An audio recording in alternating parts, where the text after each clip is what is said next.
Hello, guys, welcome to the Underdogs Podcast, the most scuffed but the only English podcast about the PCS. I'm here once again with Mongoose. He is officially going to be the co host of this show, so I'm glad to have you here again, and let's just dive deep into it. The first game that has happened in the beginning of the split was the series between CFO and BYG. So, a little bit of a surprise as the CFO super team has fallen on its first match, and it is definitely surprising to see overall with players of such caliber as Karsa and Sword Art to be felled by the likes of Husha and Stay True. Definitely not what we expected. Yeah, and I think this series especially, Husha just played super well, and Gory really played awful. Gory was probably the worst member on CFO, and that's a big worry because there are a lot of strong mid laners. I think 1116 is like the bottom of like the good mid laners, so if you can't even beat him, it's going to be even harder going forward. I would still say that 1116 had a very good series though, like he was hitting those multi-man and Nico ultimates, which isn't particularly an easy thing to do.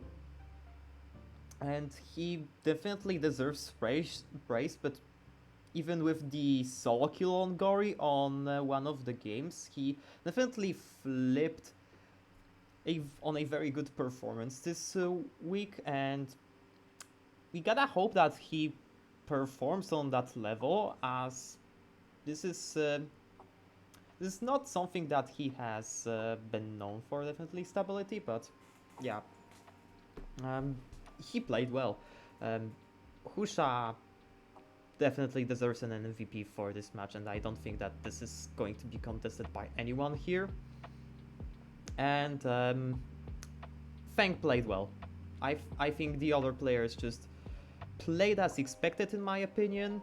I have very high hopes towards Fang. It's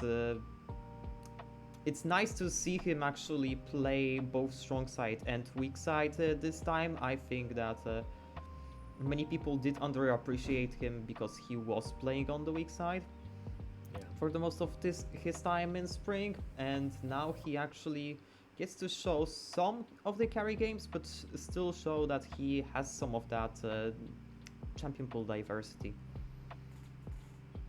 And he played especially well, and I think it's going to be really good for him with the new map changes. We're seeing bot lane get focused a lot more just because it is a lot easier to gank on both sides of the map. And Husha really took advantage of that. I think Husha did a really good job at controlling the pacing of the game and getting the players ahead who needed to be ahead, while leaving top lane on sort of an island. And Driver did a really good job at sort of mitigating the damages lost in the top lane.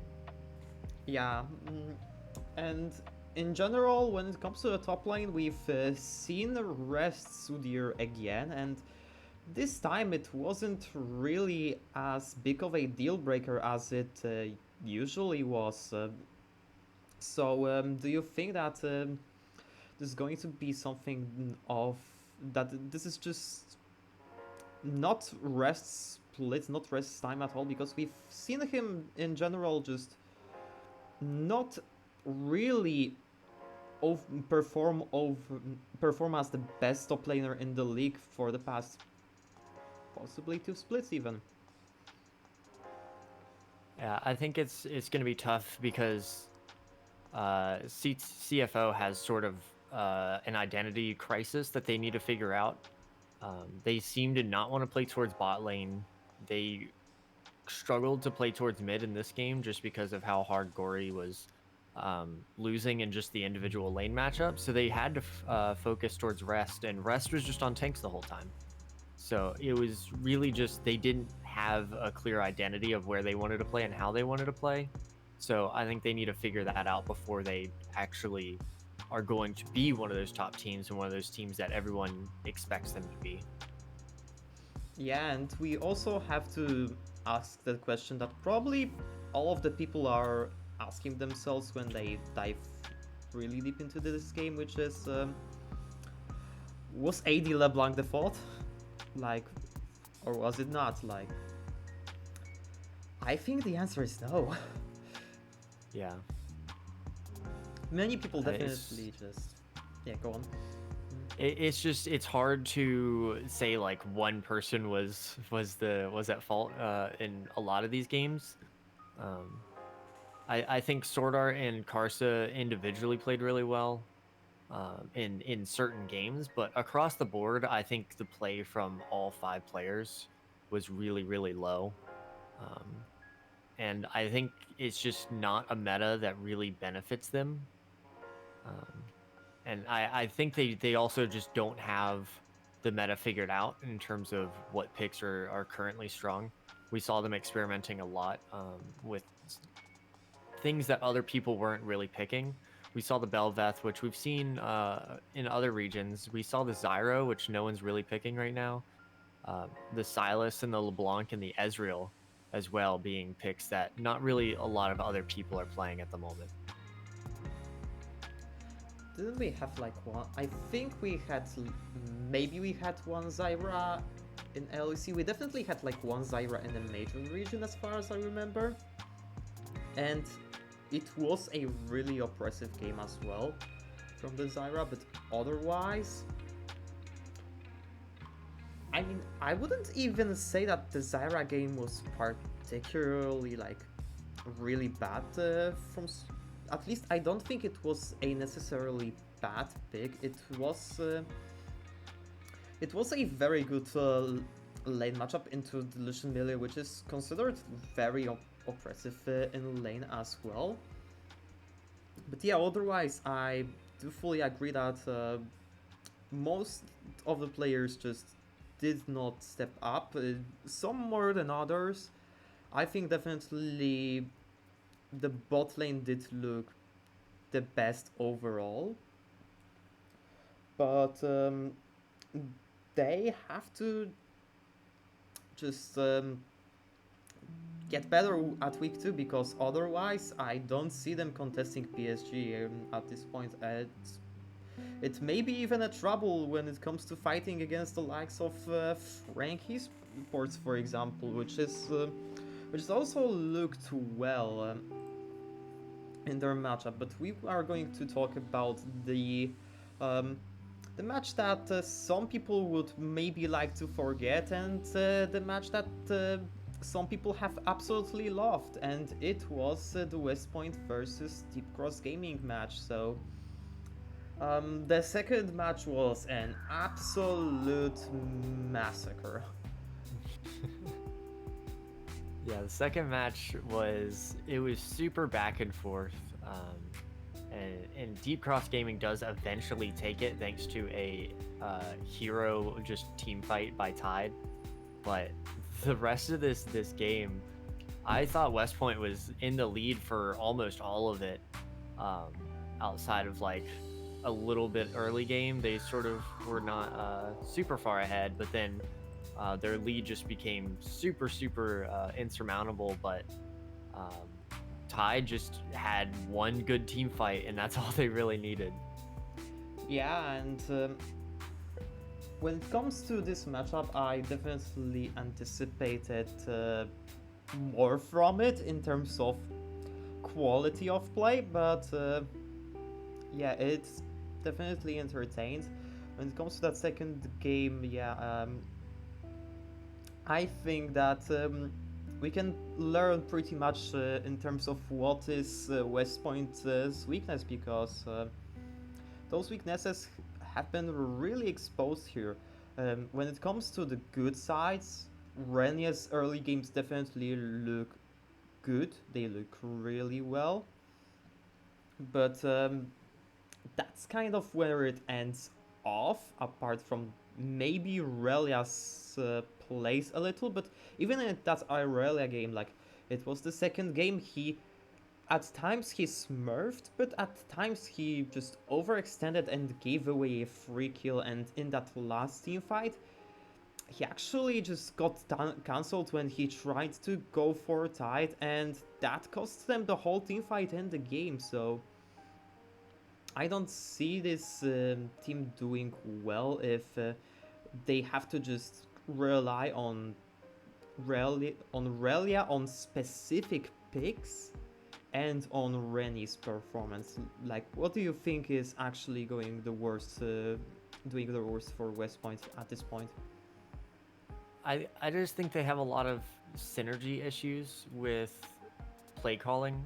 I think they look very scattered in fights, and it seems very solo queue esque, where it's one person trying to win the fight while the rest of them are sort of trying to catch up, or um, things are just uh, not going as like smoothly as they could in terms of like combos. There was one time when Renya tried to ult in as Viego with the Oriana ball, and it was just the timing was super off. Um, so I think just like the team fighting for this team could be a bit better. That is the big thing that I noticed against Deep Cross Gaming is anytime there was an even 5v5, Deep Cross almost always came out on top. Yeah, pretty much. And I do agree on the fact that the play calling seems to be off straight off. In general, like the macro is just, as you have said, it's solo queue. It's non-existent pretty much. This team seems like a glorified flex Q5 squad, and it's kind of sad because you can see the mechanical abilities in most of the players. I do think that Nuli definitely didn't show his best yet, but this may be because Jace is off the meta as far as we see, which was his most pick. Like, he picked this champion for half the games, and you definitely see the difference right now. But I do think that when it comes to picking of perpetrators, I think that the biggest disappointment for me was Cheng9, I think. So yeah, definitely a little bit disappointment in terms of West Point's performance, but when it comes to DCG, well, they have persevered and made it at 2-0. Tide is looking really well. Chris Kata on the mid lane is actually really solid, it seems. We are yet to see more of his matches, but this role swap, which actually is a role swap back to the mid lane instead of into the mid lane first time, he has been actually playing mid lane ADC in Collegiate, and now that I know that tidbit from his career, it does seem logical that he would make that move, and he did show some very nice proficiency on Hui. The Assassin games, he did not hit with. He did not hit that really good spot, as I would say. Yeah, I think in the game, and they played 2 games this weekend. They played the one against West Point, and then they also played against CFO. The Akali game wasn't bad. I was actually pretty impressed with some of the team fighting on the Akali game, even though they did end up losing that game. I thought his Akali was pretty surprisingly good in terms of like the combos. He made Gory still look very unimpressive in that game. But then we go over to the Yone game, and that's where things sort of got a little out of hand, not looking nearly as good, and just sort of took like a backseat in that game and didn't really have much priority or have much agency to really do anything.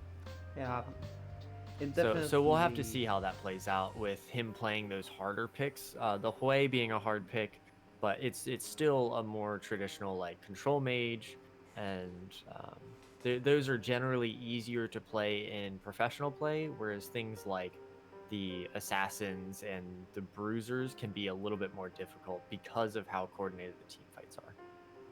Yeah, and well, you have to hit those kill shots on Yone, and if you don't, you pretty much die instantly. So, well, I definitely like the fact that he actually did have the courage to actually get those off. He didn't go for the safest options, and that shows that he really has the ambition to actually climb further, to really achieve the ceiling that he maybe wasn't able to produce in the AD carry role. So definitely nice from him. And when it comes to the other members, I think that one game from Taco in the CFO series has really disappointed me. Uh, he just kind of let the game slip away from DCG's fingers pretty much by himself, and this wasn't really something that we have saw. He had the reputation of being a really stable player, not as flashy, but really stable, and this is just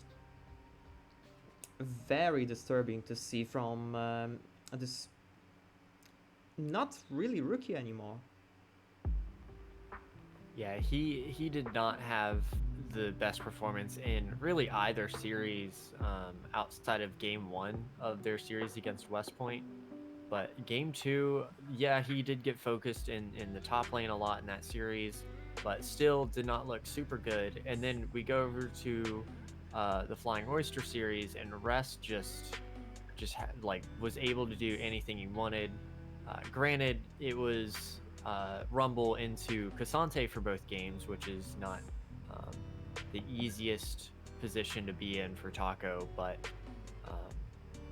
it just was not as inspiring as years past in terms of what he's able to do in a losing matchup. Yep. I think I don't really have anything to add, so let us jump forth into the third game of this week, which was J-Team versus Frank Esports, and this one is a little bit of a surprise in terms that we actually saw both mid laners play. We've seen both Pretender and Jimian. Pretender playing on game 1, Jimian playing on game 2, and these were very different playstyles that we've seen from both mid laners, and both of them did very well, and Jimian kinda smurfed on J-Team.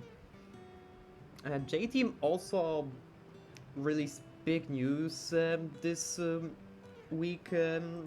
Today and yesterday we've seen some announcements that Enso and Hanabi will no longer be the starters. Hanabi did leave the organization, and Enso is going on a break. So when it comes to those changes, and with how J-Team played against Frank, they may not even have the chance to fight for the 5th place. I think that's maybe they need to fear about just defending the 6th slot, because with how DCG is looking, this may be a very interesting matchup. And if you don't know, the players that will be replacing Hanabi and Enso will be Likai and Yursan. So yeah, those two players, I think they are gonna downgrade. But overall, the other players just didn't look as good as well. Yeah, I think it was a very underwhelming performance, especially from the players that we saw last year do really, really well. Wako looked really bad coming off of playing with PSG, and it's really good to look or it's really easy to look good when you're playing on PSG, um, since they've just been at the top for forever. So seeing him come to J Team and their performance with Wako, Hanabi, and Enzo, um, and losing two of those players, so I think this team did get worse, and I think it's going to, unfortunately for Wako and the other players on this team, it's just not going to be a pretty split, and I think they just are lucky if they don't end last this year. Yeah, Menji definitely surprised me with how he looked on the series against Frank. He basically let himself get stomped by both of the mid laners. Wako, when it comes to him, I think he already underperformed on his last split on PSG, but the confirmation that his form right now is basically a consistency from back from summer is kind of sad from a player that basically was on top of PCS at times, and now we will have to basically reconsider whether we will even want to rate him in the top 5 possibly. Um, coming back to Frank, we definitely touched on the mid laners. I think Gemini had a nice series as well. Definitely having much freedom to play as he wants against Kongyue, which is very known to just farm his life away and try and scale off, which didn't really work in the PCS throughout many iterations. But hey, that's the Kongyue we know and love, and aside from that, Jiang I think is alright. Yeah, I think it's gonna be a weird split for them. It's not really a good meta for power farming in the jungle. I think there's a lot more gank opportunities. There's a lot more neutral objectives to fight over, with the void grubs now being an option up there in the top side of the map. So I think the farming meta for jungle is going to be gone for a bit. So I think that makes it just really hard on Kongyue to play the way that he wants to. So we might have to see him adapt, or just see if they can force it to work, because there have been a lot of people just trading cross map for the dragon for the void grubs. So it'll be interesting to see what they come up with. I think the Nocturne is a good pick for him for what he wants to do. Just unfortunately was not able to really amount to anything against Frank.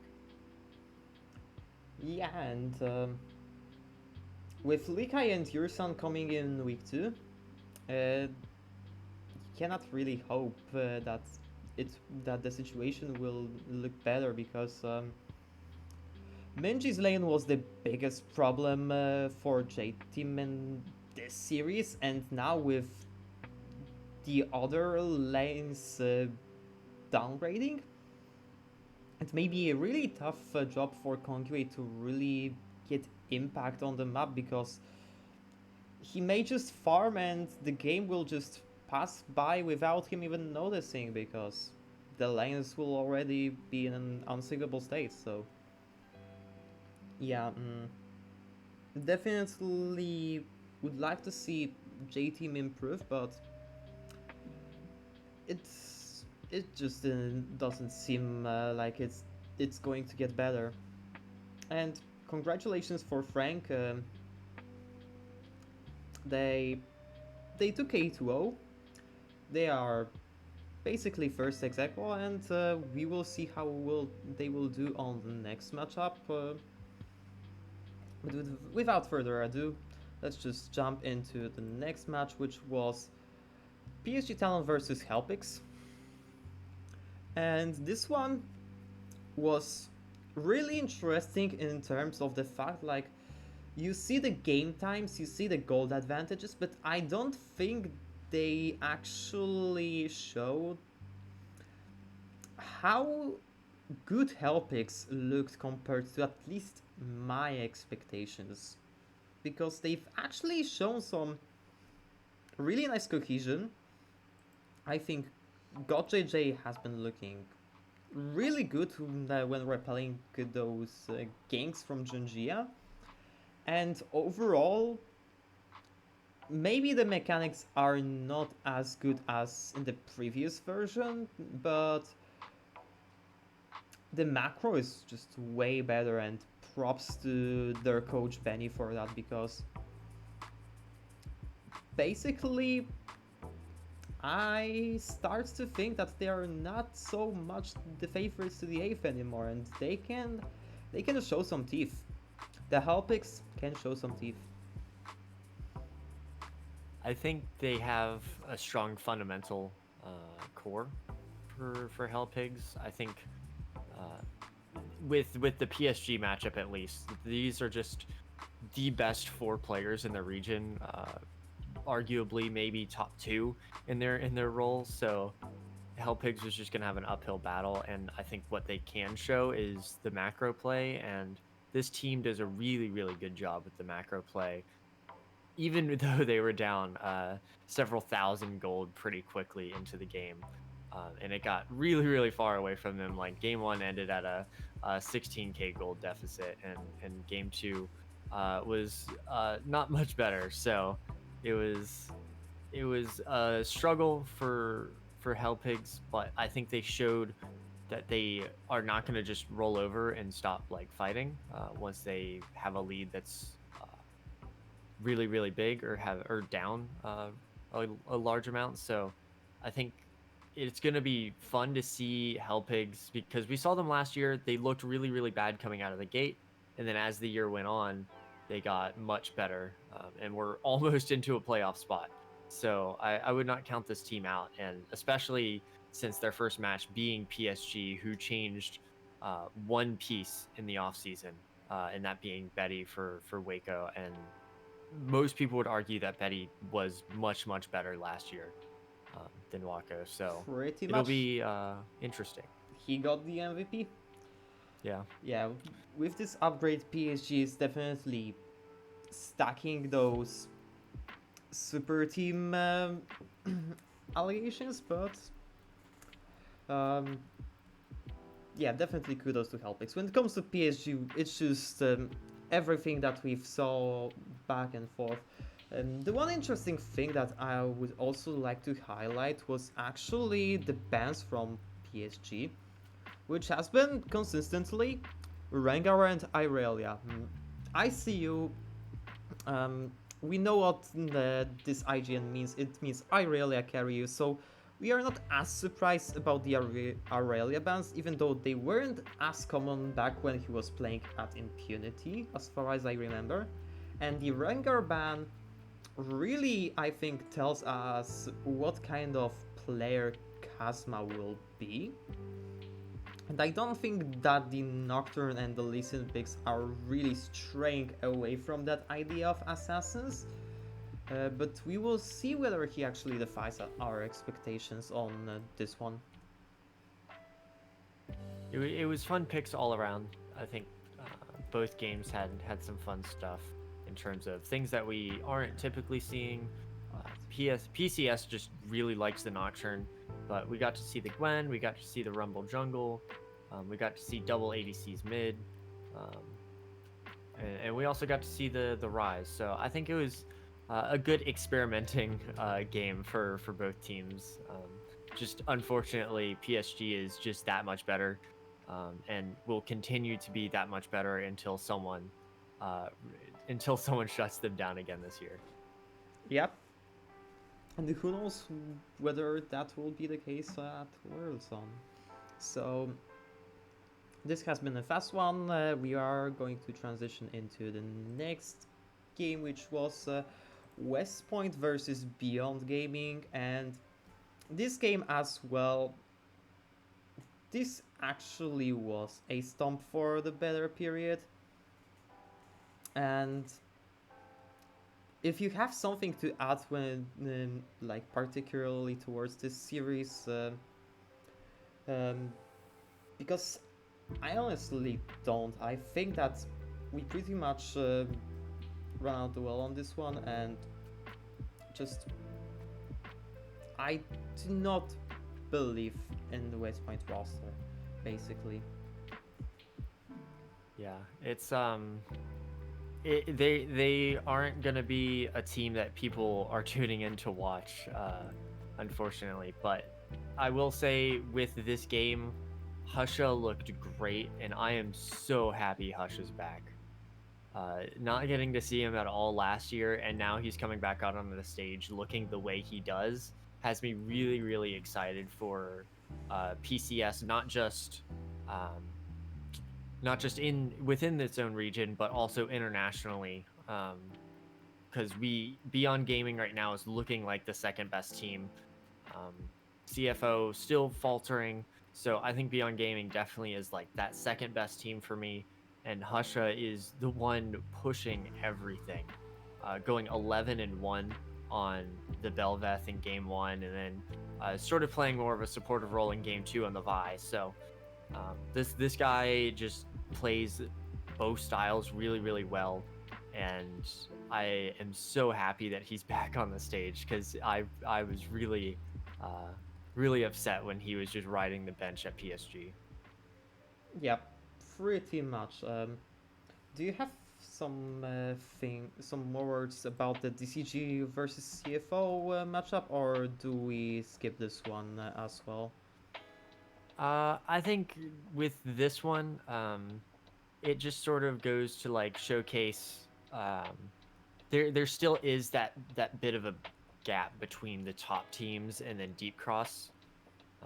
We were talking about this a little bit before we started recording, but Deep Cross is kind of going to be that team that you beat, and you're in that top echelon of teams, or if you lose to them, you're still in those bottom few teams battling it out to try to make it into playoffs. So Deep Cross is going to be the team to beat if you want to make a run for those playoff positions.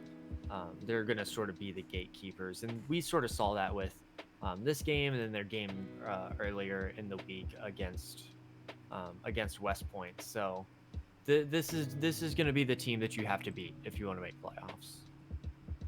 Yep. So that's it when it comes to the games that we've had in this week. And so, what do you think about the format so far? About the 1v1s, about the best of threes, about Gory dying to the fire on the premiere of our 1v1s, and I think my favorite thing about Gory dying to the fire was not the fact that he died to the fire and it was silly. My favorite thing was Driver's reaction, where Driver like didn't know what happened at first, and he just like sort of is like frozen and then just like busts out laughing. He laughs so hard he knocks his camera over. That's recording him. So I think his reaction really made that whole situation like 10 times better. But I do really enjoy the 1v1s.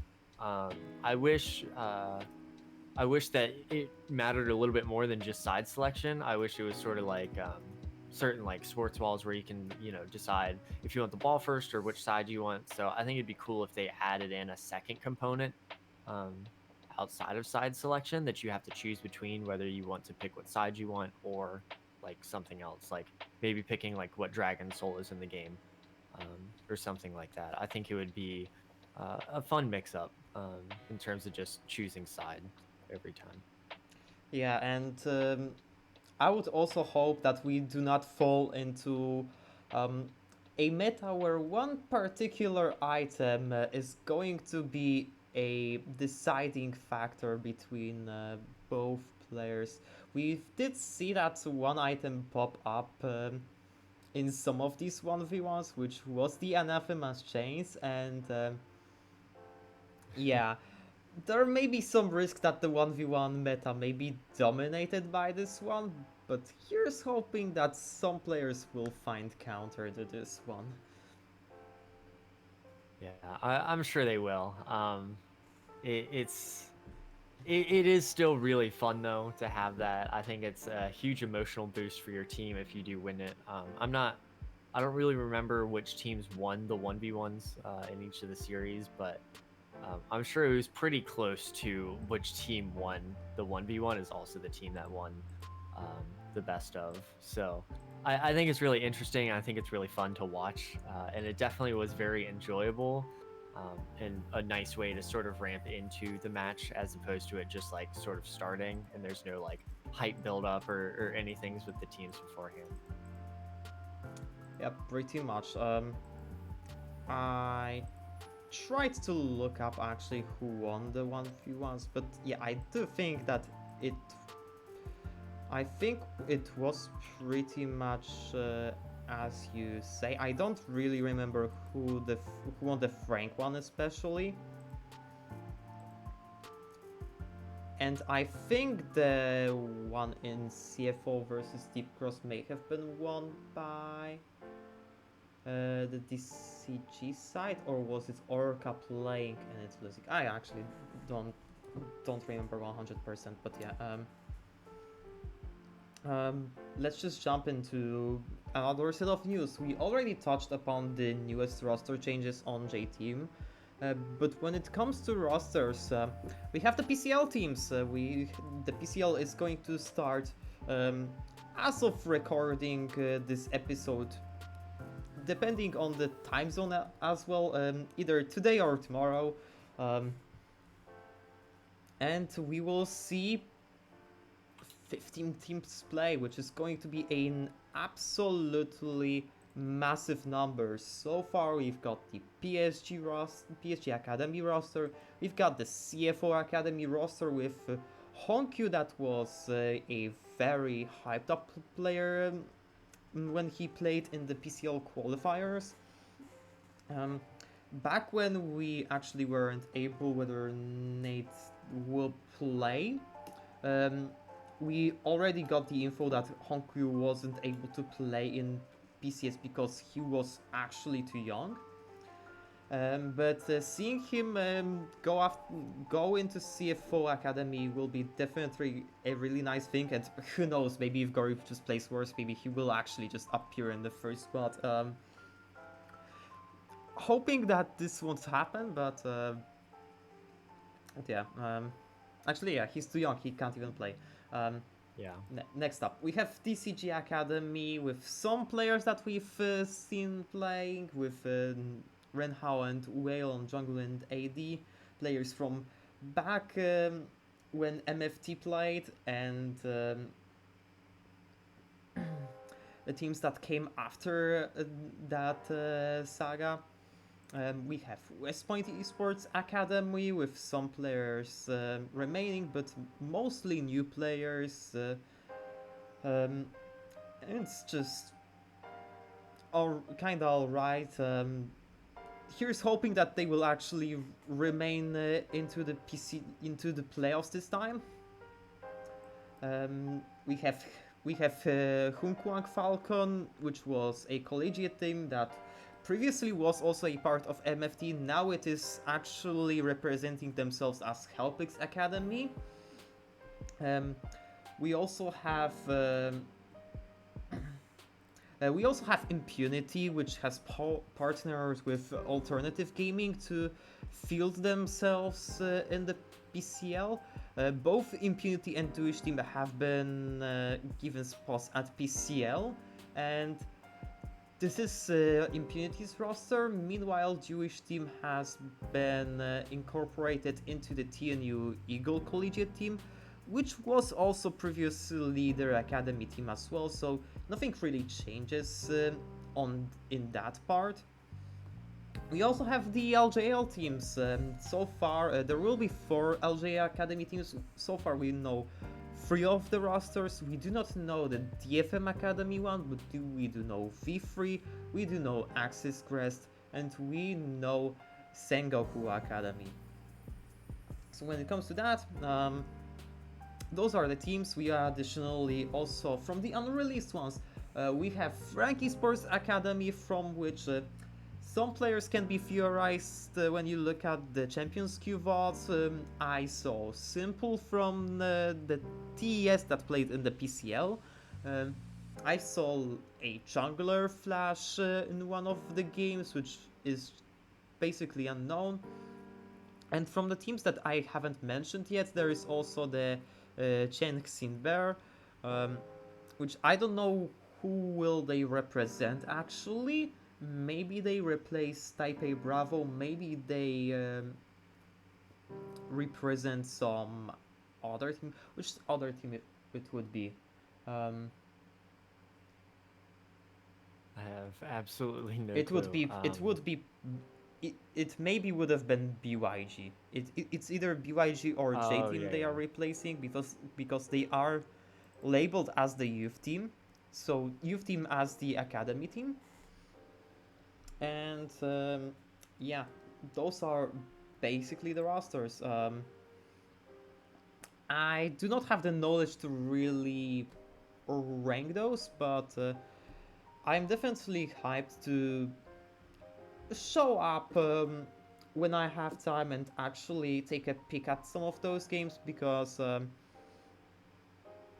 I am and still was a big Impunity fan. I definitely want to um, also cheer for some of the players that I have already seen, such as the players from Frankie Sports Academy, such as the players from West Point's Academy, because they are the Southeast Asian representatives, and those aren't plentiful in the times that we have. And so, yeah, it's really nice to see the PCL extend towards the towards the range that we have. And if anyone has questions towards the format, I know pretty much as much as it is shown up here, which is double round robin and best of ones. The schedule is not here. It will probably be announced either at either when the games start or in some other separate post from the PCL page, which has been down in recent time, and we don't know why. So maybe that's the reason. But overall, um,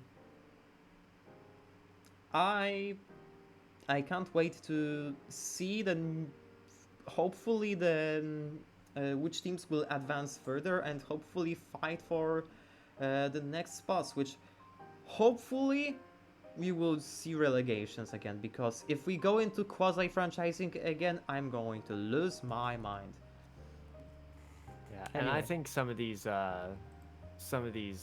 teams definitely deserve to be able to make that leap back up into the PCS, especially with it going down to 8 teams this year. I think they definitely should do at least some type of promotion, even if it's not like a relegation system. yeah. And so we shall do one last thing for this episode, and this is actually going to be a power ranking. So let's jump right into it, as I need to update this a little bit, because instead of Hanabi we will have Likai over here, and instead of Enso we will have Yursan. So the fact that this was alphabetically now is not even here, and we will just rate those players and teams as they are. So let's just begin with teams, and let's just go as the list goes. So what do you think actually, where would BYG end up in your ratings? I think Beyond Gaming is at 2 right now for me. Yeah. Um, I think they still have to beat PSG Talon to take over that 1 spot. But I think right now they are at number 2 for me. So I would say as well that they would be number 2 right now. actually see this. Do you actually see the stream well, by the way? Welcome to the Yeah, I can most, see it. yeah, welcome to the Moscow podcast. So, um, if you also can give me like a rating of like S plus to D, basically on that team, because I think that BYG for me will be straight off like S minus, pretty much, Yeah. which for me S minus is pretty much just the international level.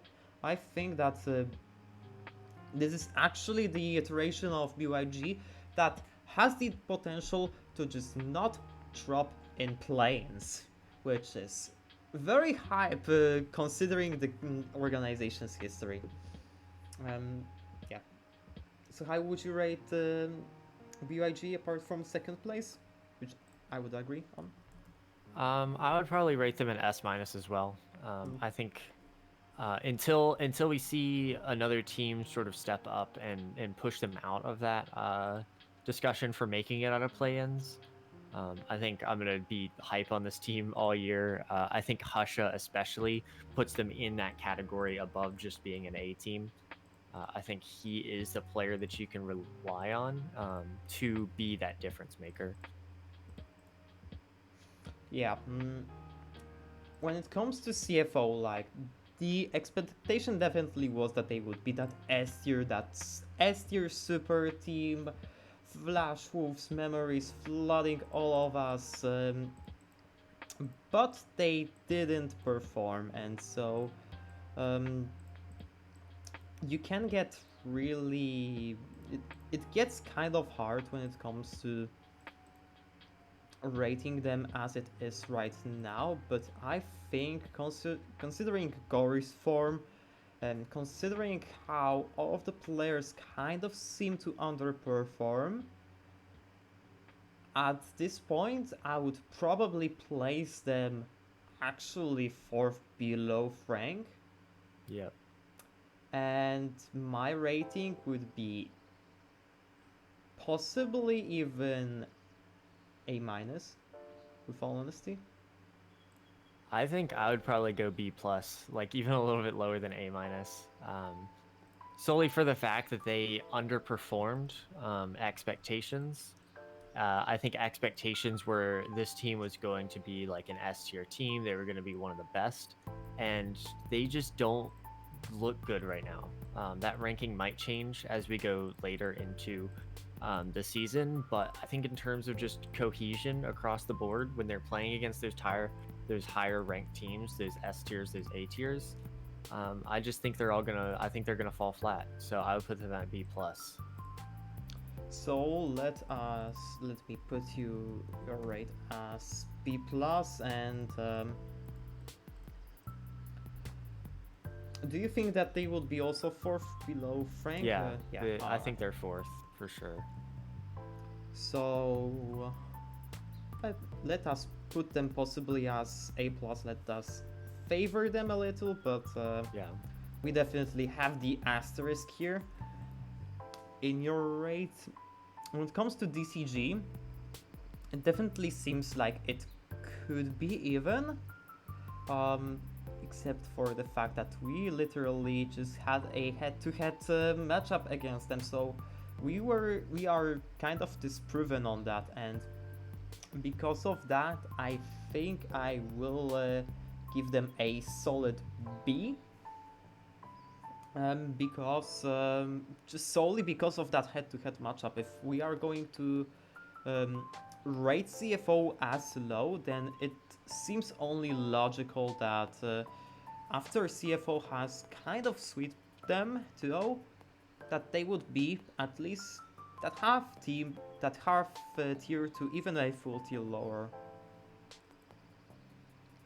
Yeah, I would probably put them at a B as well, just because I think B is sort of like right outside of that playoff realm, which they would be at fifth place. And I think if you're better than that, you should make playoffs. And right now, the four teams that we're going to have above them are the teams that should be in playoffs from what we've seen so far. Wait, so where would you would rate I would put them at DC? fifth. you'd put them at 5th. Yeah. Yeah, and I would agree on that. So yeah, that is already established. We have B here. Frank Esports. Um, I think that Jank is still definitely a weak link so far to this team, but that is kind of an underwhelming statement, seeing how they have looked. I would like to be a little reserved seeing the rookie in the roster, but the soul that I have says that I am a Frank Esports fanboy, and I am going to put them at S- as well. I just I kind of love this team. I love the players, and the analyst also is. I also sort of know the analysts that they have for this season. So hello Sanchi, if you are actually watching this right now. But yeah, Frank definitely a third for me. But I really hope that they will manage to actually defy my expectations here and beat BYG in a head-to-head matchup. Yeah, I don't think I would rank them as high as Beyond Gaming. I think that's a little bit tough for me. So I'd probably put them at an A. Because I do think they are better than the two teams that we are going to have below them in CFO and DCG. But I don't think they're quite on the same level as Beyond Gaming. And we'll just have to wait till that matchup comes along, but I would put them at an A right now. I don't think if I saw this team making it to Worlds that they would make it out of play-ins, which is sort of like what I would reserve sort of that S tier for. So I do like this team. I like the players that they have on it. I love Kai Wing. I hope we get to see more of Jimian. And Gemini is a staple on this roster at this point. So I'm excited for this team, but I do think that they fall short of those other two teams that we are going to have above them. Yeah. When it comes to Hellpix, so we already established previously that they were the favorites for the 8th slot previously, but after this week, after the performance against PSG, how do you think you would rank them? Will you rank them as somewhat close to the DCG or the J teams, or will they still be at that really punishing C tiers? So I would probably put them at still in like probably C for Hellpigs. But with that being said, I would probably rank them at 6th. You would rank them at 6 though, huh? Yeah. So I would say that this is pretty bold, I would say. I think with the changes to J team, I think it just makes it a little bit harder to predict that team right now, since we haven't seen any games played. And I honestly like them better than West Point at the moment. So I would definitely agree on that West Point part. I still cannot really give the edge towards Hellpix when it comes to them, because I still think that J team like deserves benefit of the doubt just by having like this mid ADC and jungle are still the players of the caliber that I think will just simply outplay Hellpix. But seeing Hellpix macro, maybe they will surprise. They have already surprised me. Maybe they will surprise me even further. Given how I like to rank things, I will rank them at C+, actually. I really like to reserve those C tiers for really special cases. But I still don't think that they are the team that is really going to be a convincing dark horse for me when it comes to this season. And I'm kind of split whether they will beat J Team. We are going to put them above the playoff mark just so that it gets a little controversial. Um, so let's go like help picks. Let's go sixth. Why not? Um, this meme streamed team maybe will not be so meme anymore if they actually manage to get some more unexpected wins in the next matchups.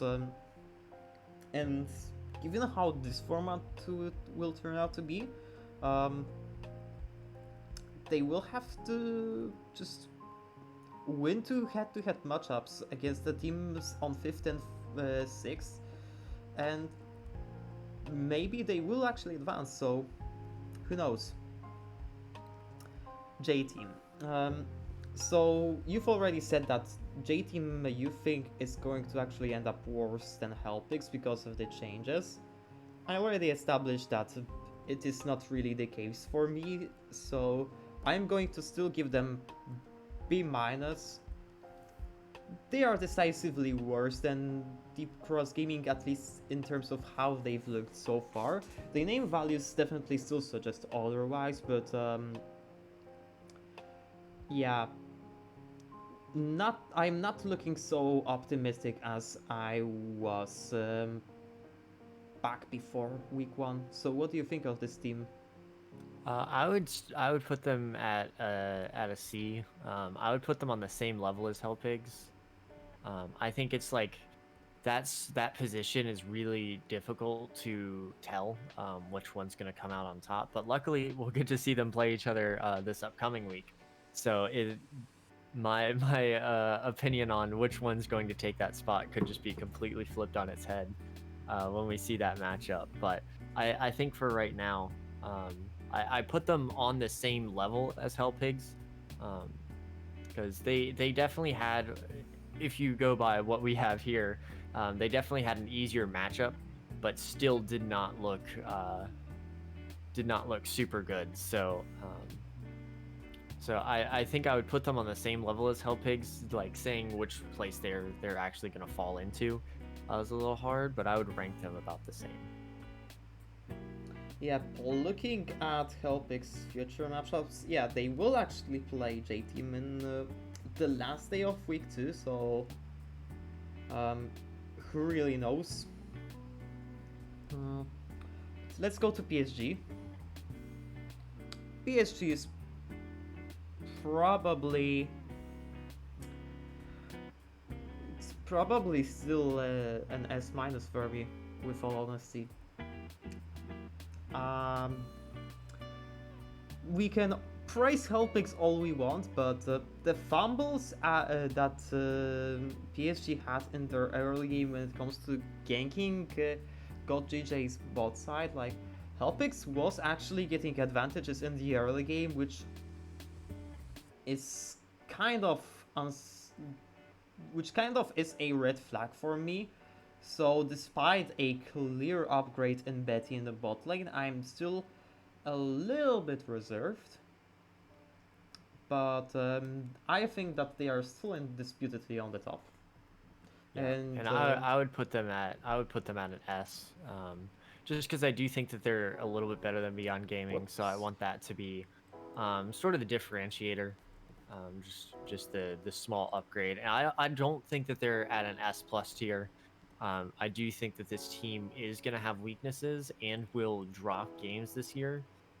But I do think the best of format makes it harder to have those upsets, because you can upset them in one game, but you're going to have to do it back to back if you're going to want to actually squeak out a win in the best of format, which is why I sort of like the best of format a little bit more, because I think it makes it a little bit harder to have those upsets.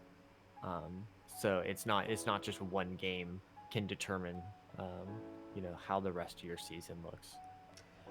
No more random BYG upsets, or so would one think before week 1 started. So despite the change of formats, definitely upsets can happen. But I do also think that it will probably not be the case for PSG. Maybe once other team actually warm up into the latter side of the regular season, which will be the split groups. Maybe at that time some of the top 4 teams will actually manage to get an upset over PSG. So far, not really looking like it. But yeah, with CFO Super Team really not stepping up, they are definitely the sole favorites to take the crown once again. And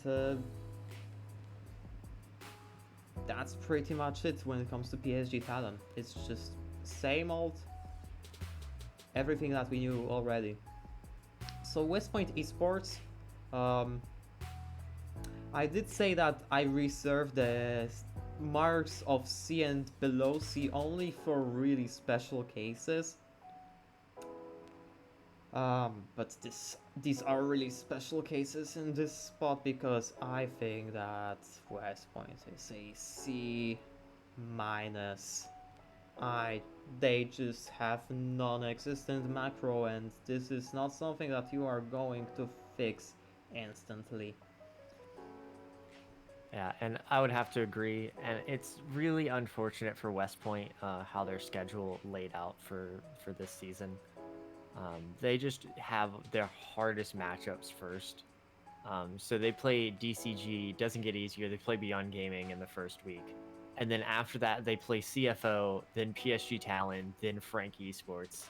Um, they're just starting with all the hard teams, and then they finally get their break at the end, which might prove beneficial to them. But I still think that they're a C minus, and I would not expect really anything out of this team besides them playing spoiler by winning one series.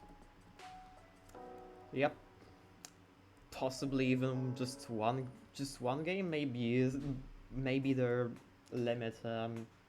We've seen teams not win any kind of match already. Cheers to Sem9, whatever you are doing in mobile or PC gaming. But yeah, compared to the last season, definitely not looking so shabby, and the newer additions kind of flipped. Really, unfortunately, not looking as dominant as he was previously, and maybe it is the 665 factor that really was the thing that glued West Points together and now glues Deep Cross Gaming together. We may know him as the Tilt King, but we also know that this player was very big with potential, and we kind of can see that in every team he has been so far. So with teams out of the way, let us just quickly go over the players. So Aje, beginning from the top lane, I'm not I'm not a big fan of Aje when it comes to that, but he is still a PSG player. I do think that he is not. He does really what the team expects him to be, but I don't think he is really that awesome of a player. So I'm going to rate him at A+. Yeah, I'd probably do A+ as well. And if we're ranking them by like which number, I think he's either 3 or 4. I think we will kind of figure that out once we're actually once we actually go all over with these. Driver, I think, is an easy S rank, to be honest. Yes. Mm. I would have to agree. Driver is by far, I think, the best top laner. Pretty much. And I think he's Betty the most stole popular his too. MVP last split. Yeah, that's true. Driver will get it this year, though, I believe. Oh, let's hope so. If he wins the league, I definitely expect him to do so. So now, Likai coming back to the league as he is picked up by J-Team. And back when he was playing, I had him as a B to B plus player, pretty much. We know and love him when he picks the Camille and the Fiora, but apart from that, not really an outstanding away player, I would say. Yeah, I would put him on a B just because he is coming back and didn't have a roster coming into this year. So I would put him at a B for now, with the potential just to move up. But I don't want to like overhype him coming back, so I'd like to just keep him like middle of the pack. Yep, sure. So my impression of ICU is that he doesn't look as good as he was at his top periods in impunity. He looks as good as he was at the lower at his worst times in impunity, and that guarantees him a C plus for me. He picked Gwen 2 times. It's one of his best champions, and he hasn't really impressed me on it. So there it goes. Yeah, I'm also at a C plus for ICU. I would like for him to do better, but it's just unfortunately I think the first matchup is not going to be easy for us to be super hype and high on him in terms of his actual ranking. Mm-hmm. So what do you think of Jiang actually? I think Jiang, weakest player I think in the first week on his team. So right now I would probably have to rank him at a B plus. I think he has the potential, especially with the team that's supporting him. But I do think that he's going to be better than Lee Kai this year. And I think with the team around him, it's going to make him look a little bit better. So um, I would like to see him at a B plus, but might be closer to B. But I'm gonna hold faith in that he's gonna continue to perform. So one thing that actually kind of surprised me when it comes to Jiang is that he actually managed to come out relatively okay in the laning matchup against Hanabi. And when it comes to Hanabi, last year he wasn't really putting it in the team fights, but his laning was still really good. And the fact that Jiang managed to outlane him is a nice thing to see, but I'm not going to put him over a minus when it comes to his skill. Like, I wasn't impressed by him back when he was playing in PCL. Not impressed by him now. Maybe when he picks his Riven, like he is known to be a Riven one trick. Maybe when he picks that champion, I'm suddenly like, wow. But this is not the time as of now. So yeah, Rel, yeah. B minus on my part because he still has the mechanical upside when he plays those duelists, but not as consistent as he was previously. I was gonna put him at a C plus, which I know probably feels a little bit harsh, but the moment where he got like the really good early lead and against Taco, and then just ends up getting solo killed by him because he just runs out of mana.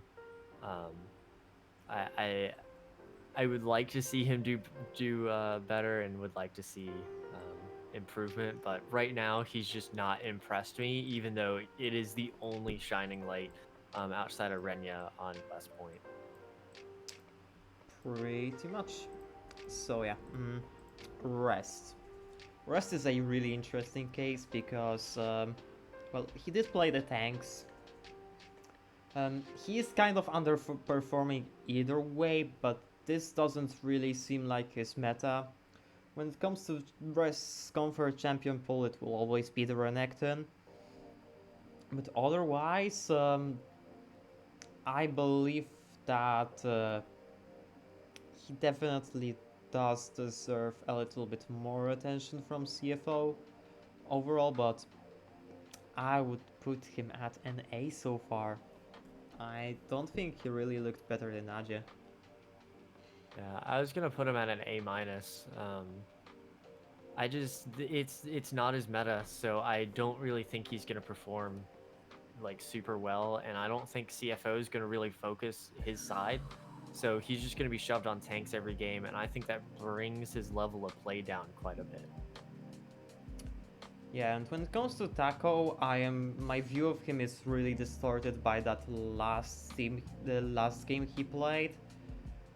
Normally, I would probably just don't mind him putting the player into an A or A minus, but I think just because of that game, I'm going to put him on B plus, lower than Jiang, and on par with Likai. Yeah, I like B plus for him. I don't think he's a bad player, but I do think that he has some room to grow. There were moments that impressed me, but there were also moments where he just was not super helpful to his team. So would you actually pick ICU over Relia or Relia over ICU? Um, I would probably put Relia over ICU. I think the nostalgia factor of ICU has him like in my head. But Relia, I think, just has better hands at the moment, and I think that's just going to be more important in a lot of these matchups for top lane. Yep, so it will be ICU Relia, then it will be Likai. Okay, as far as I see, Likai into wait, yeah, Likai into Taco into Jiang Yeah. into Taco into Aja and into Driver, which I think is going to be one of the little players that we will actually have on the S mark. But the pool so far doesn't even look as stacked as previously. That is supposed to be rest. Jiang, not B plus. Yeah, yeah. Wait. Rest is A. Yeah, Jiang is A minus because like rounding up.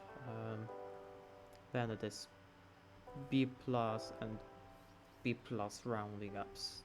All right. Um, Going into the junglers. 665, definitely impressing. We've seen a little bit of his tilt in the second game against West Point, but apart from that,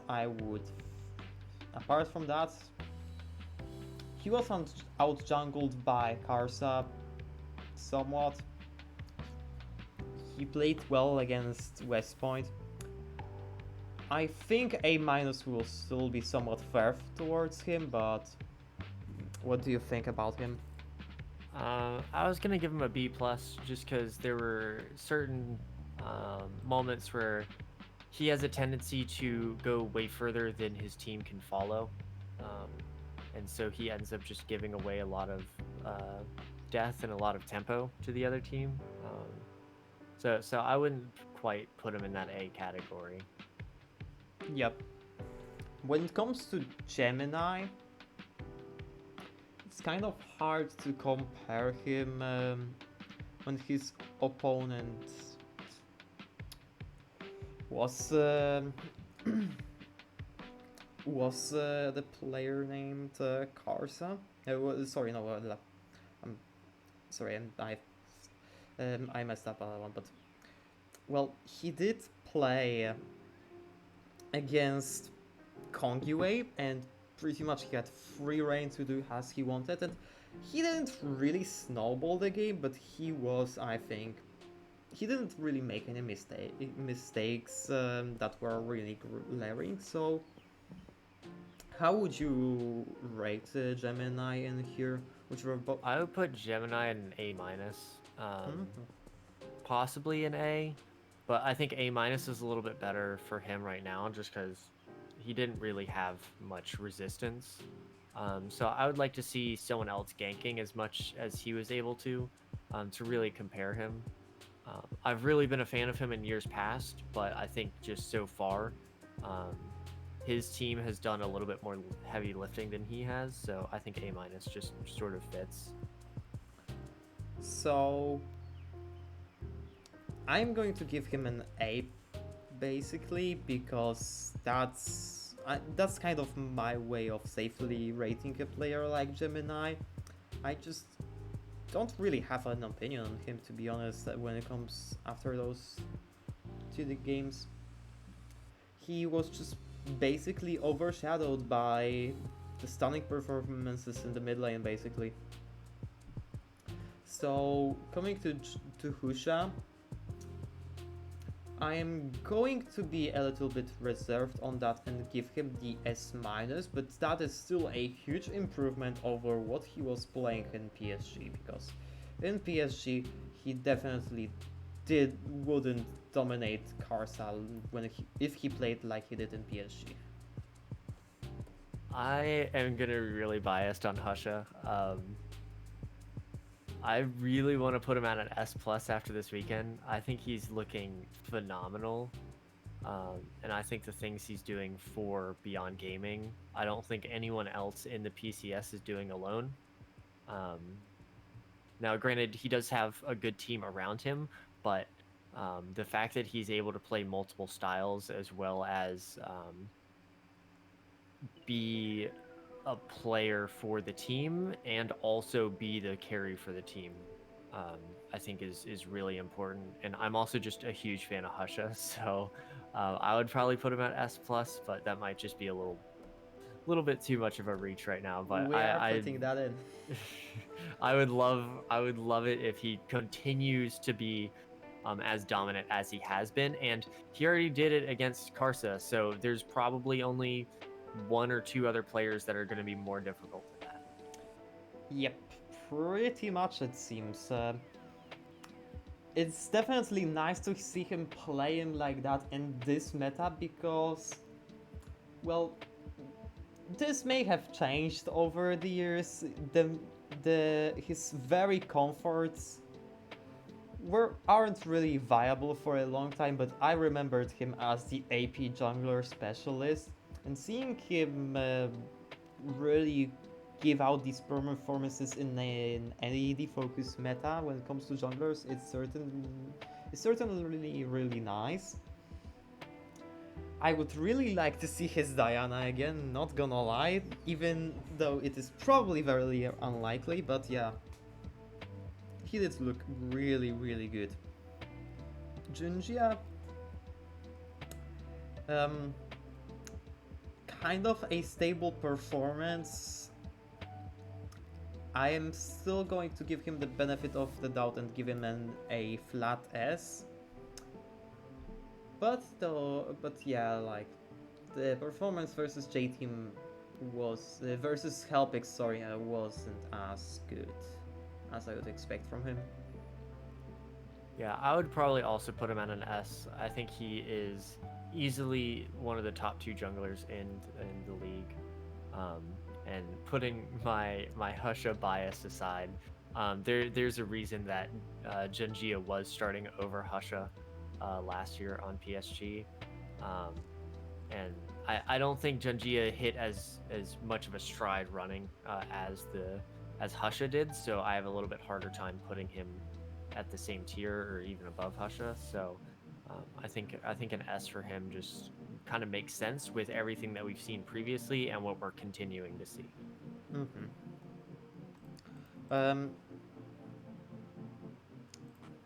Let me put the Husha first here in the overall rankings then, just so I remember, because yeah. He definitely just looked better when it comes to this week at least, and this wasn't as much of a case for Karsa, which I am probably also going to... Actually, I'm going to give him an A+. I think his latter game against DCG was definitely way better. then against Beyond Gaming, where he frankly got out jungled. But even then, he had those games where he looked okay. Yeah, I would put him at an A plus as well.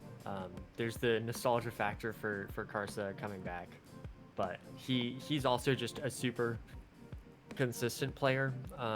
He's not gonna ever necessarily lose you the game, and he's always gonna have like that factor to keep you in it. But I think we didn't see him really look amazing this weekend, so it's hard to put him anything outside of A.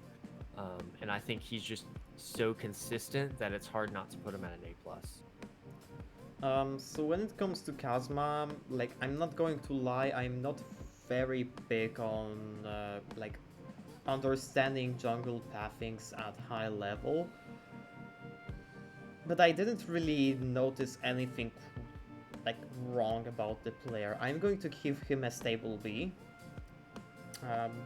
But the stable B is kind of with an asterisk that he didn't really stand out to me as a player, and it's kind of the same type of deal as it is with Gemini, that I kind of do not have an opinion on this player. Yeah, I'm gonna put him at a B as well. There was nothing that stood out, but there was also nothing that really was like that made him look like he doesn't belong. I want to see more, but I am not too upset with what we have seen, especially with the roster that is around him. So would just like to see more from him. I feel like he's just sort of been just existing as a player instead of making plays and doing things that are helping his team. He just like doesn't lose. But yeah, it's we haven't seen enough of him, I think. Yep. What about Kongyue then? I would probably put Kongyue at a B minus. I think his playstyle just isn't right for the jungle right now. I don't think he's a bad player. I don't think his style is necessarily bad, but within the current meta, I just don't think it works. And I thought I was going to be controversial in there. I'm going to give him B. But yeah, I definitely do think that the way Kongyue plays has been pretty much consistently at this point been a liability for every single one of his teams, and it's just his way of doubling down, tripling down, quadrupling down has not worked yet. And here's hoping that he can still like enforce playoffs through his sheer mechanical play, but it doesn't really look well for him. I still do think that he is going to be better than Kazma. I think he's still going to pretty much gap him. And if I was going by the raw mechanics, I would put him at A minus. But the way that he plays,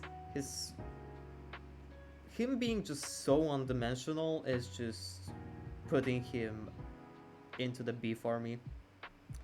And Renier, actually, I would kinda like him to put him on B+, with all honesty. He doesn't look as good in the team fights, but I think this is an issue for pretty much all of West Point. But his early games were good. Yeah, and I was thinking pretty much the exact same thing. His early games were good, and I think his team fight vision was good. Just the rest of the team wasn't on the same page as him, so I think there's maybe a little bit of communication that could be better, but I do think that he is trying to create opportunities for his team, so I think that's why I would put him above those other two. Yep, and with that, we will see Kongyue as a bottom tier jungler in this list, which will be certainly Very nice clickbait if I actually decide to put this jungle tier list in the thumbnail. Um, but yeah, Renier at B plus 665 above him. I hate the way that Excel tilts numbers to the right. Yeah. And then Gemini and Karsa.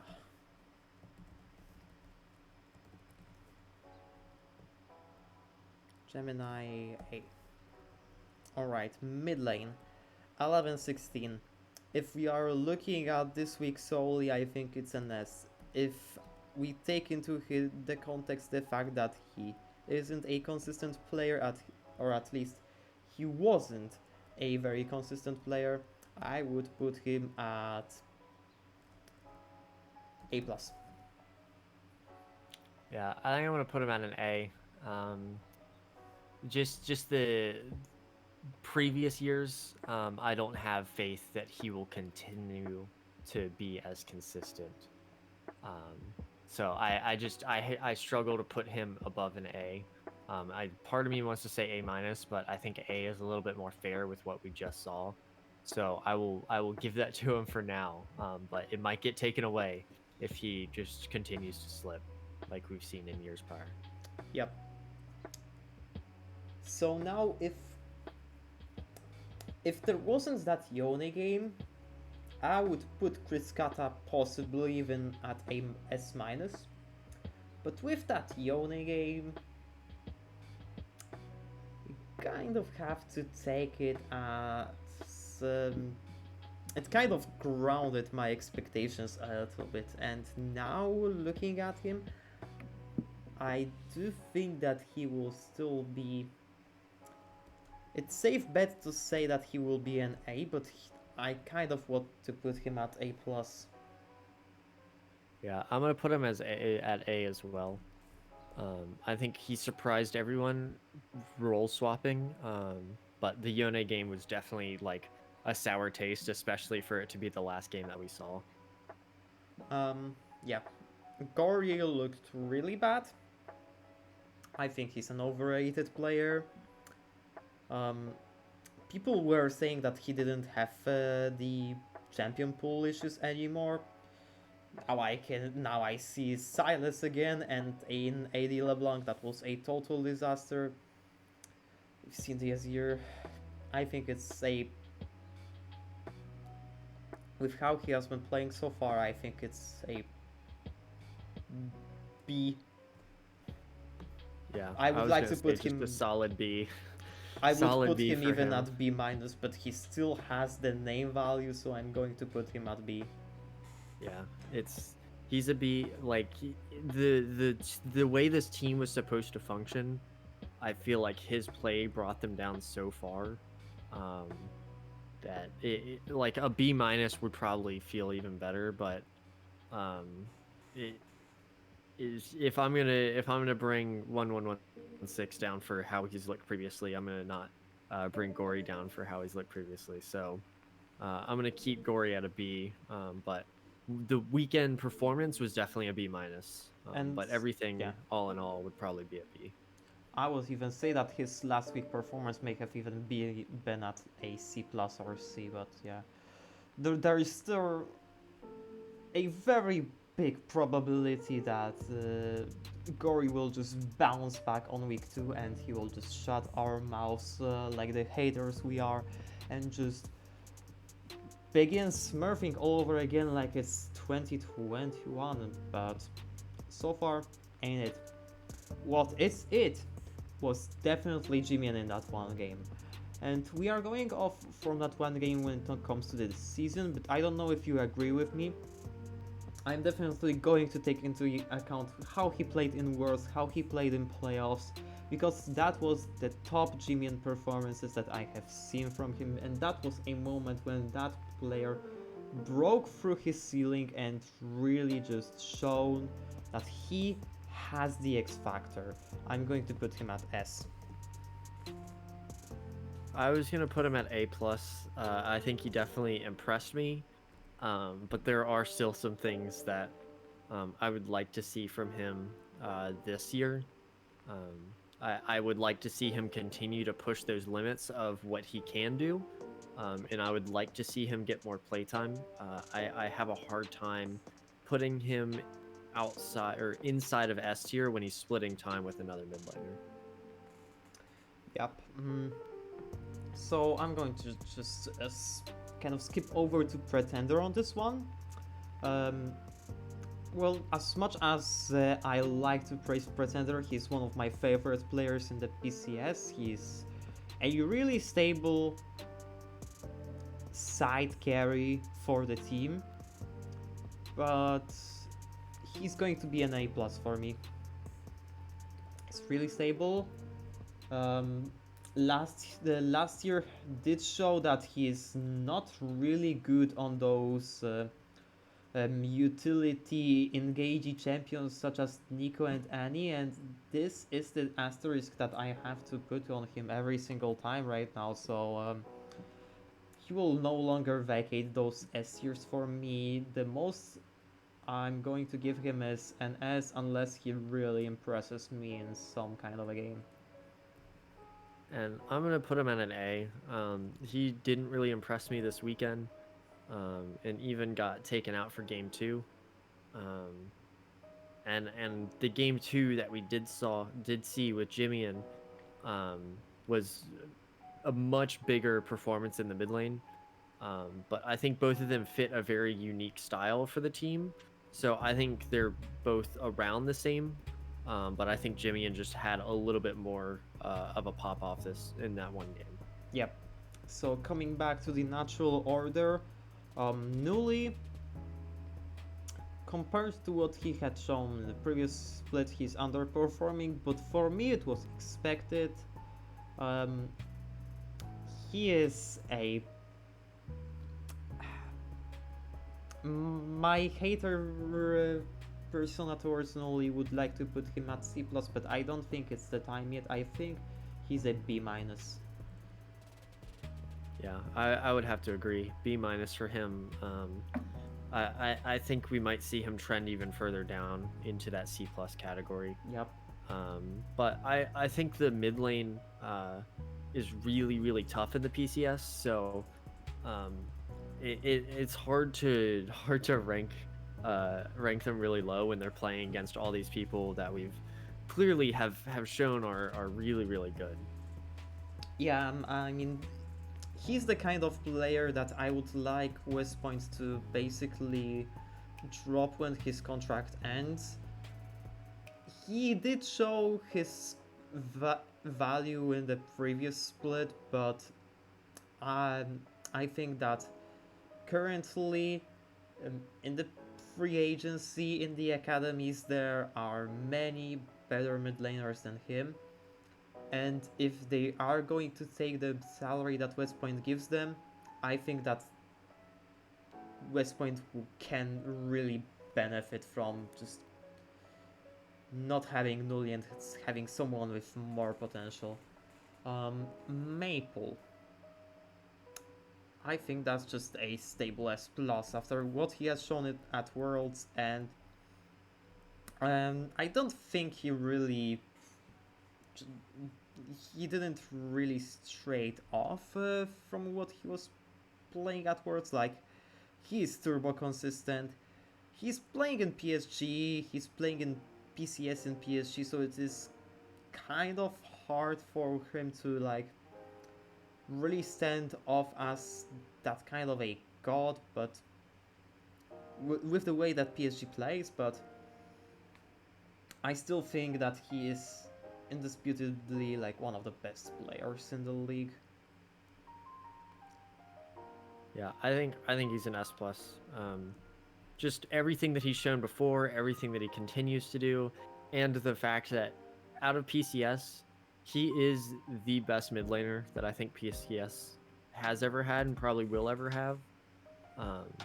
And it's sort of just he has the record and he has the world performances. He has everything that you would need to be at that top level and just above everyone else.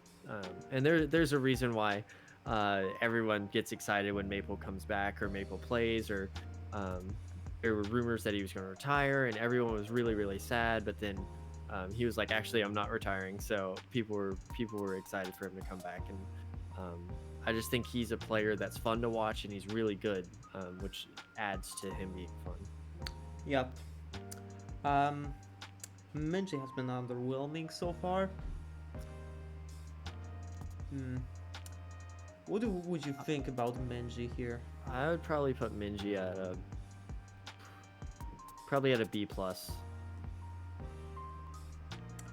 I'm going to put him at B plus as well, mostly because that's also the player that I'm biased towards, but his showings weren't really the best, and I hope that the J team bounces back from that one, but not that wasn't it so far, and he didn't really. This was definitely the Minji from last playoffs, and not Minji from the last regular season. Hopefully he bounces back on something like his favorite Akali or something, but so far, B plus. Shanghai. I think that's a B minus for me. Yeah, he did not impress me at all. I wouldn't go so far as to say he's like a C tier player, but there was just nothing that was good. So now do we put Shanghai over Nully or Nully over Shanghai here? I think Nully over Shanghai, to be honest. Oh yeah, it is actually like this because yeah. So finishing stable here, then we actually have Gory on B. And then we have Menji. Then we have Chris Kata.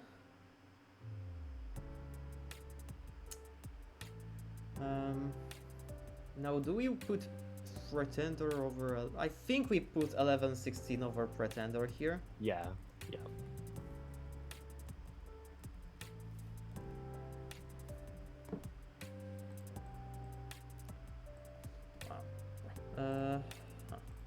And here we put Maple and Chimian.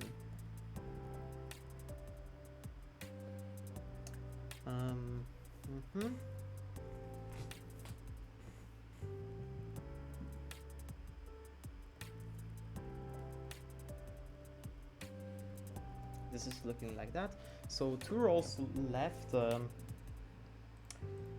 Betty probably is an S for me. Yeah, I would agree. Betty's just the best ADC right now, and it has been the best ADC for the past year, so nothing's really changed. Yep. Kind of sad that Wacko has dropped off with his form, but it is what it is. Chengna is actually the player that I will actually unironically put at C- here. He impressed me negatively so far. And that's just it for me. I would agree. C-. He's just there was nothing. It was hard to watch West Point. If you replace their ADC with anyone else, I think they win that one game against Deep Cross. Yeah, he was just getting caught up multiple times. His positioning was really weird.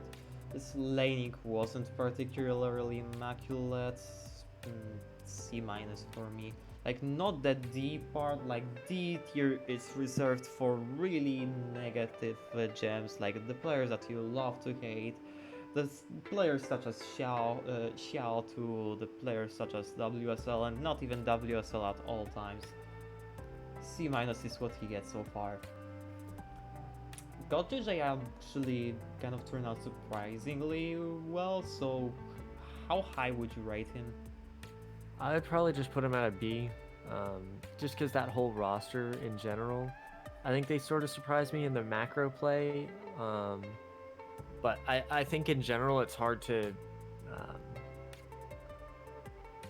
it's hard to really rank them really high because of how their loss was and how it did look. So I think it's really hard to get any of those players into like an A rating. Um, so I would just have to put them at B. Yep. Like, they did react to the ganks really well, but at the same time they were really oftenly just getting into the situations where they were actually ganked. So um, I'm going to put God JJ at B plus because I was impressed by him somewhat. I'm probably going to put Arding in that place as well, but nothing more this far. He can go higher though if he really hits himself as a actually good AD carry.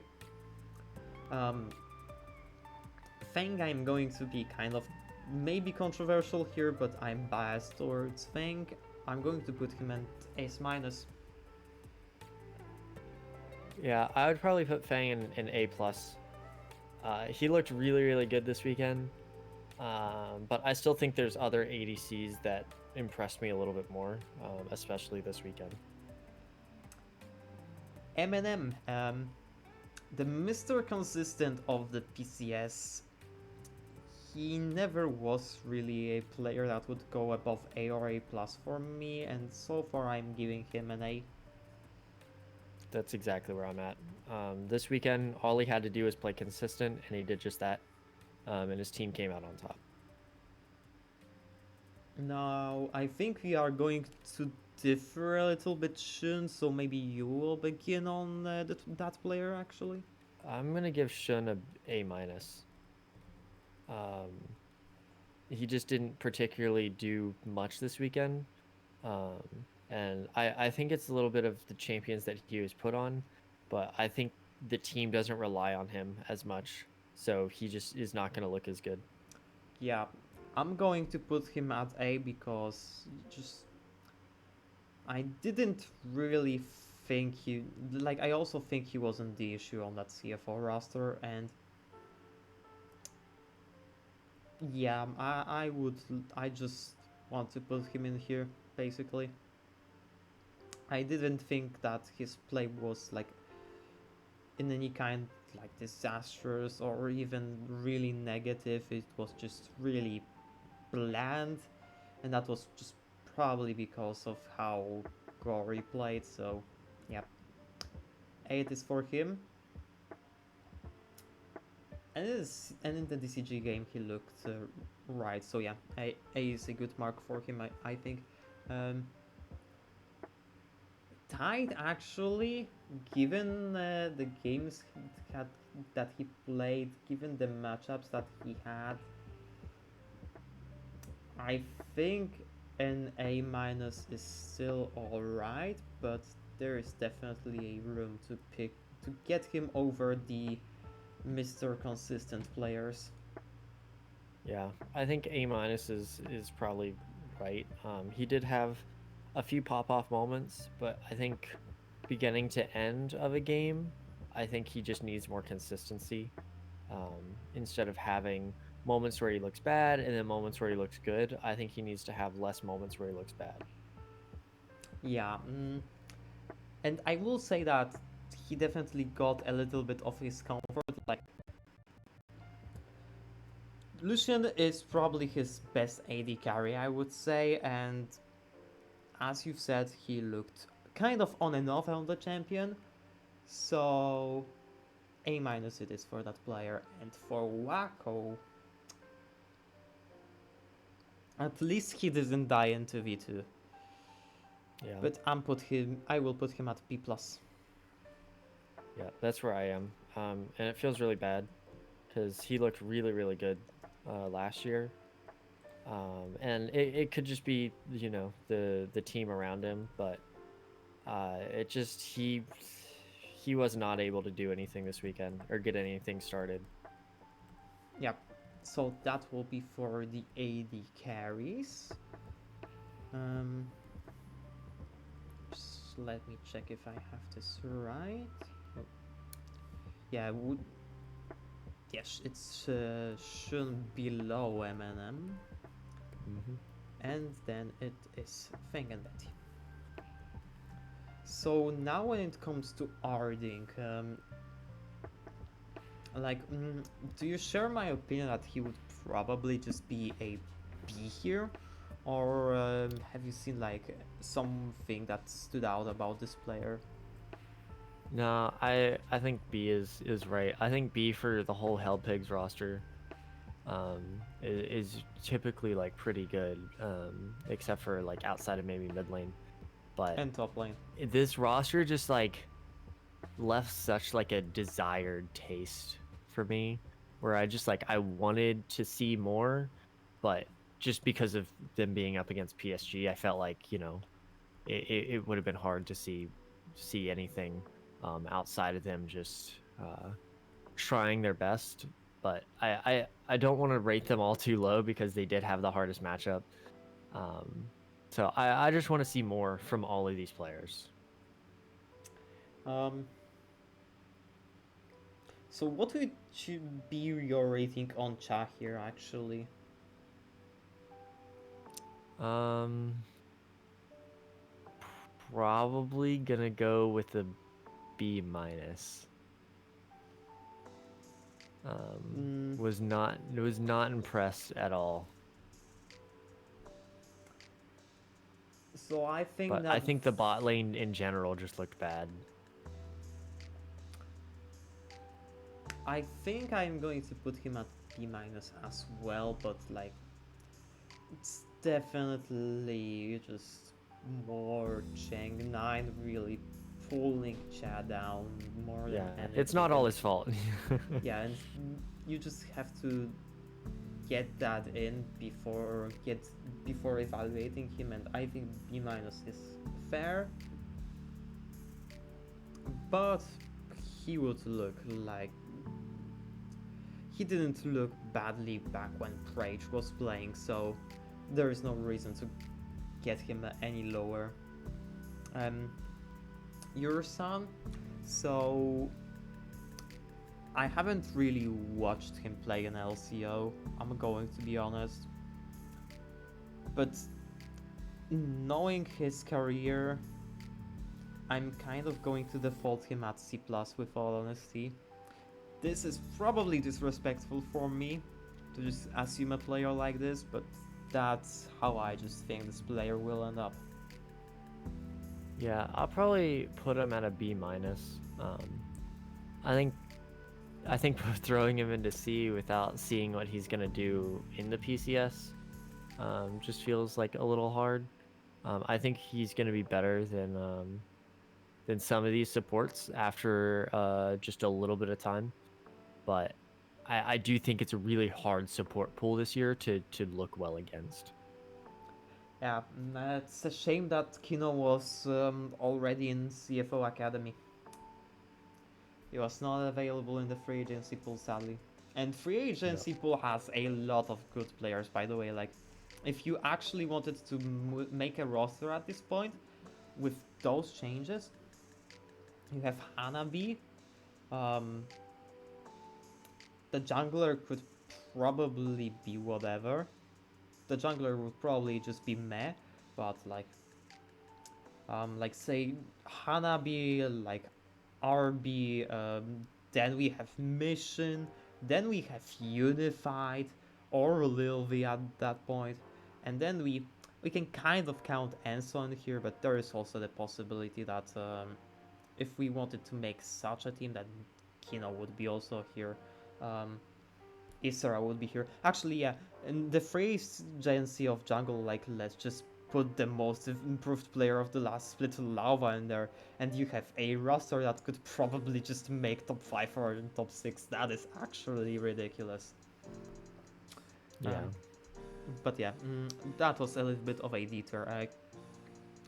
Kailing. I do think he kind of fell off at some point. But he is still like, he still brings in the qualities. Like, I can't I can't be bothered to put him lower than A plus. Yeah, that's where I am. I think he looked really good, and he was also making plays this weekend. I just A plus just feels right for Kai Wing. I would love for him to be in that like S minus S tier, but with his sort of slope downwards since he left PSG, I think he's suitably correct at A plus now. Yeah, and I don't think that like it's not really 100% his meta since many years. He's not really the Nautilus enjoyer. He is the player that just loves the Leona, loves the Rakan, and those kind of champions that can, yeah, that can really just really play make for the team. The Fresh as well. Um, yeah, those are his. Those are the three champions that he's most known for, and maybe with the rise of Blitzcrank, maybe he will pick that one up, but otherwise, A plus for me. So Orca. Orca is also a solid B. He was never the player that stood out to me. I think it's an I think it's a B above Arding though. Yeah, I'd probably put him at B plus, just because I feel like the other three that we have here are not going to be in B, and I do think he's the higher end of that B tier for supports. Yeah. So what is your stance on Stage 3 then? Stay True is probably an A for me. Um, I think the rest of the team just really outshined the bot lane, so it was a little bit hard to really stay focused on what was happening. But I don't think that he was detrimental to the team at all, um, and he just did his job. So I would just put him at A. Yeah. I would be pretty much on the same book as you in here, so let's just give it an A. Sword Art will be a little bit more contentious because I think that in the last game versus Beyond Gaming he was probably the best looking player. Like in a game against TCG maybe not as much because other players just played better, but I think that given that he played mostly ranged supports this week, I am going to give him the A plus. Yeah, I'm gonna put him at an S minus just because Sword Art is my favorite player of all time. Um, Fair. So I'm gonna put him at an S minus. There were things that he did, the one Bard ult that he had, the Bard portal that he had after it, and just sort of baited all of DCG in. Um, I think there were things that he did that was really impressive to me, but then there were also things that were just like not as good. But I think he definitely has the career to be in that S tier, despite how this weekend looked. Yeah. And Woody is here, so Woody, I would definitely, like, we already said that in the previous episode, but he is definitely one of the liabilities of PSG. But PSG, as we all know, is still a stacked roster. I'm going to give Woody an A, but above Stage 3. Yeah, I would put him at an A as well. He just doesn't he doesn't have a bad game until he does, and then it's really bad. If that sort of makes sense. There's just like he's consistent until there's just like one day where he just like takes a nosedive and looks really bad. Yep. So that would mean, oh yeah, Kaiwing is the third one here, but that would mean that Sword Art is actually rated here as the best one. I And I do that, think he's the best support yeah, still. it kind of looks weird for me, but it is kind of how it is. And I I mean, he's a cannot. world's finalist, He is a world's so finalist. Yeah, he is. so it's hard to Yep. I think he's gonna continue to look good. Um, and All right. probably look like one of the best players on that roster. Um, Orca, Arding, Cha, and Hirsan. Okay, so that will be it for the power rankings. And I hope you enjoyed this very long episode. Um, oh, what in the hell just happened there? Yeah, that's more like it. So yeah, um, I hope if you've been enjoying this most scuff but the only English podcast about the PCS. I was Meander with my new co-host Mongoose, and we will see you in another episode. Hopefully, we get a new guest in some of the future episodes. Bye.